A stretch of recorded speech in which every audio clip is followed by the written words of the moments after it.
Soy Mateo Babenallos, este es mi bike check.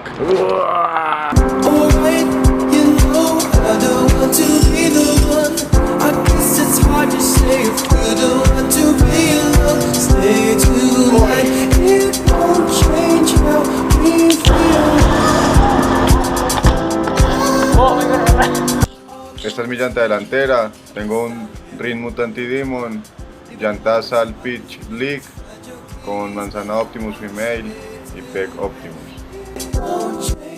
Mi llanta trasera consta de lo mismo, excepto que tiene un Hubware Primo y el cassette es un Optimus V2.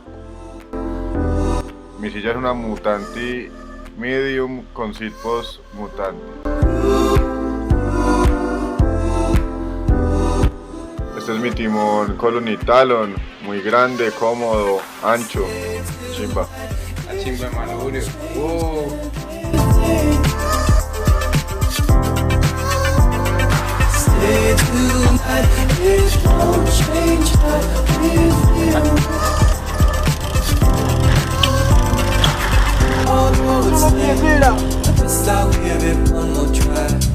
Esta es mi Speedgeister con Pressor, muy bonita, una chimba. Yo lo doy lengua no más Speak.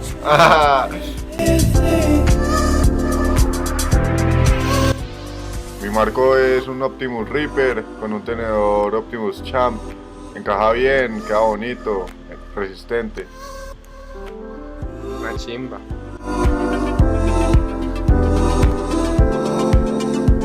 Este es mi plato Mutanti Savage, 25 dientes, aluminio 6061, nítido.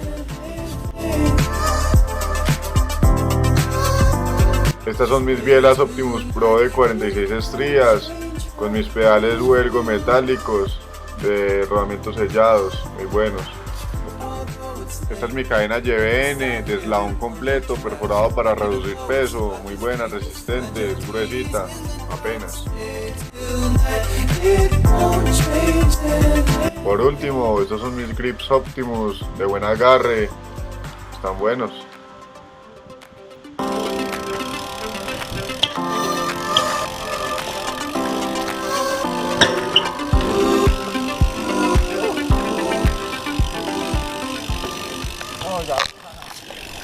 Se va al río, allí nos sacó una lámpara, pero relajados. Una lámpara. Montando